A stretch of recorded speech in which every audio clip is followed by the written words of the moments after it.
Okay, I want to teach you some basics of revenue management for hotels.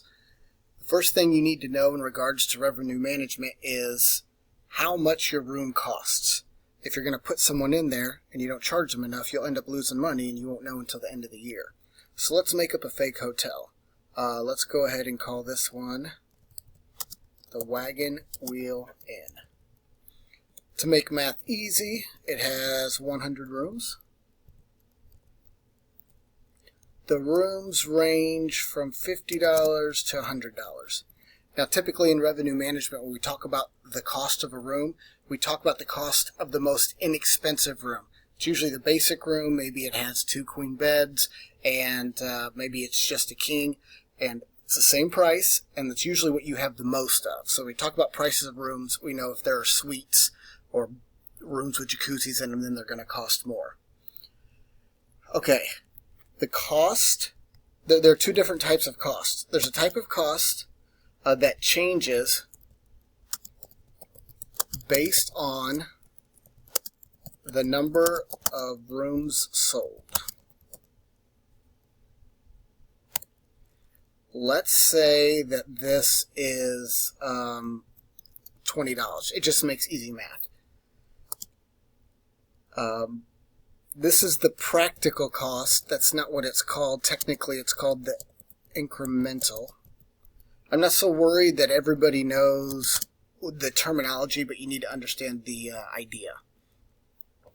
This is the cost to put someone in a room.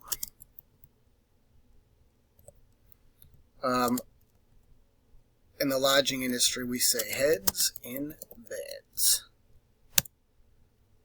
which is catchy. Okay, so you're already paying for someone to be at the front desk. You already got the lights on for the sign. It's 11 o'clock at night. Someone comes in and says, look, you've got an empty room. Nobody's going to come by it. I've got $10 for you. $10 is $10 more than you had, and that room's just going to sit empty. The most expensive cost to a hotel is rooms that sit empty, because they're already there, and once the night passes, then you can't resell that room because that time has gone away. So, is it a good idea to go ahead and put an additional $10 in your pocket? This is what you need to consider for the incremental. When you put someone in a room, what cost are they going to use up? What is it going to cost you? Well, let me put it this way. They're going to walk in and turn on the lights, so you've got electricity. They're going to watch the TV. There's some more electricity. They're going to turn on the faucet to brush their teeth. Each person, you're probably typically going to have two to three people on average. Each one's going to flush the toilet so many times, so that's water. I suspect each person will take a shower or bath once a day. They're going to turn on the heater.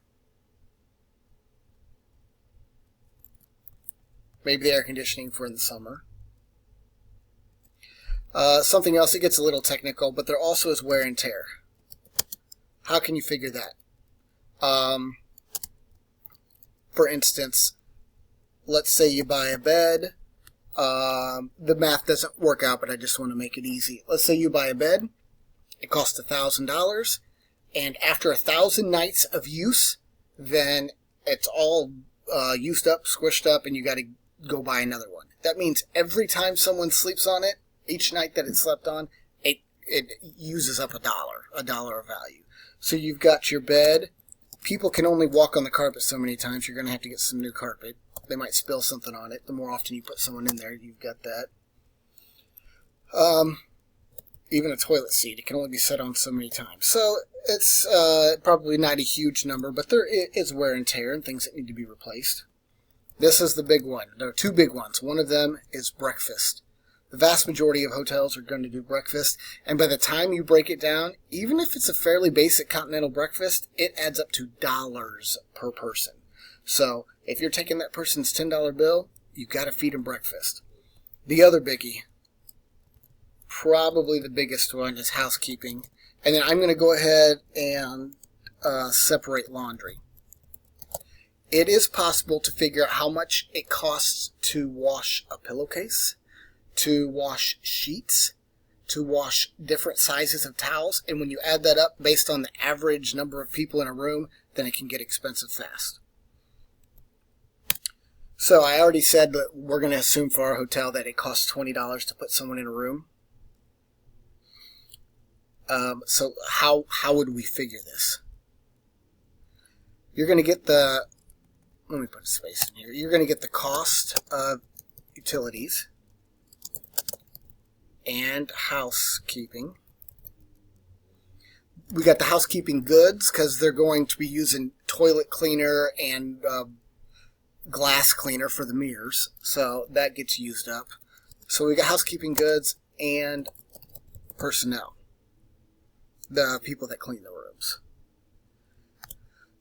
Then you get that cost and you divide it by the total number of rooms sold for whatever time period. It's really good. I really like to do it for a year, but you could even do it by month. It would even be more accurate. But I'm looking for a bird's eye view, so I know it costs me $20 to put someone in. So if somebody comes to the desk and they say, "Hey, that room's sitting empty. The day's almost over. Here's $20. Let us in." We're not going to make any money. It's just going to be spinning our wheels, and so I know that that's not a good deal. Okay, for the Wagon Wheel Inn, we're going to say that these costs, we go and check all of our receipts from the bills we paid, is $200,000 divided by the 10,000 rooms that we sold. And that tells us when we sell a room, there's a $20 incremental cost. Now you say, okay, well that's how much it costs to put someone in a room, so we're done. That is the cost that you're going to use all year long. It's practical. It's daily from 1 minute to the next, from one day to the next. But then when you get to the end of a month or end of the year, whenever you're figuring this, there's one that's actually more important. It's just not practical that you can use every day. There are costs that are incurred whether you sell one room or 100 rooms. And I'm thinking for a specific day.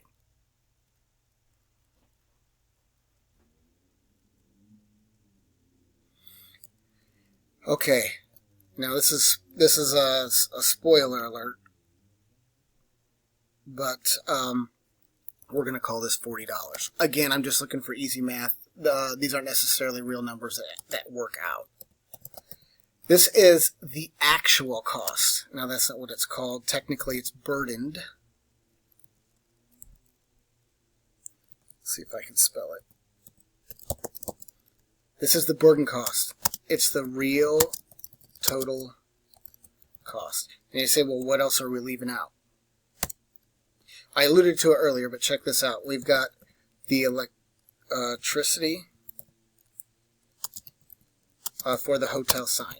If you have no one in your room, that light's still on. If you have one room sold, that light's still on. If you have 100 sold. So that's already going to be a cost.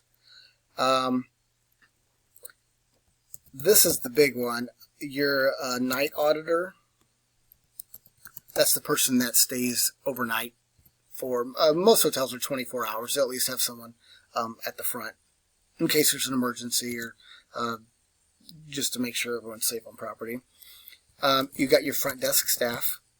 When they are there throughout the day and they're taking phone calls and they're checking guests in, you're paying them an hourly wage, and they are there whether they're sitting there twiddling their thumbs or if they're actually working and selling a room.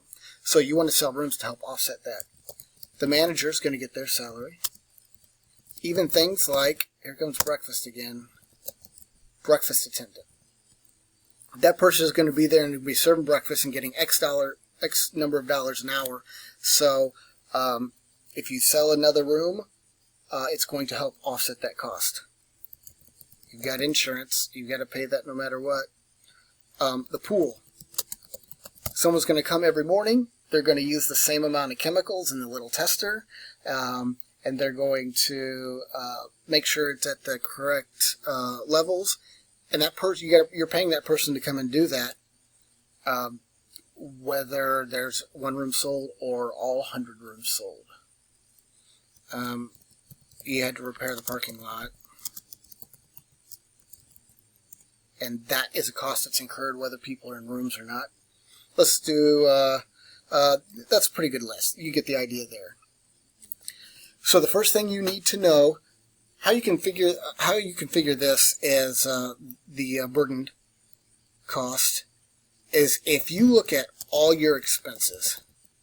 I'm saying even if you bought new carpet for your hotel, things that came up that maybe were a little strange, even if you had to treat 6 rooms for bed bugs, take all of your expenses and divide by the total number of rooms sold for whatever time period you're looking for.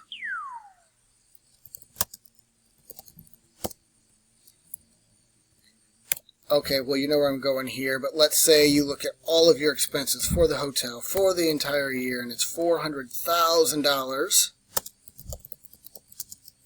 And again, you know you sold 10,000 rooms.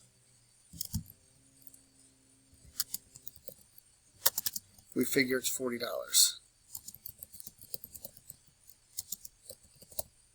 This is important to know because if your rooms typically are running $50 to $100, you need to know when you're getting down to that 50 that if you need to keep housekeepers employed and give them steady work so that you don't lose them, if you need to keep other things going, that you can dip to the 50, maybe even to the 45, maybe if it's just a short span of time to $40 just to keep heads in beds.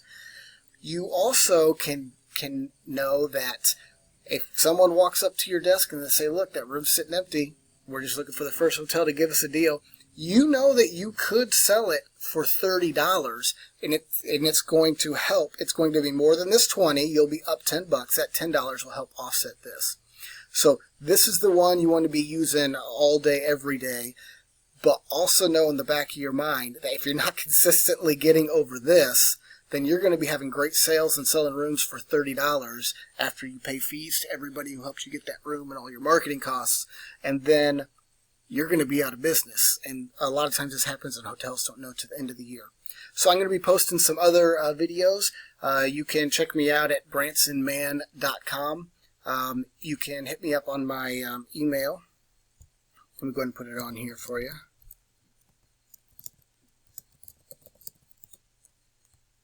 And you can ask me whatever you like, and I'll be happy to help you out. Ask at bransonman.com, and I'll be having some more videos to show you some more about revenue management and some tricks I've learned. I can show you how to bring in more revenue while selling fewer rooms, which means the profit just goes through the roof. So stay tuned for that, and thanks so much for checking out my video.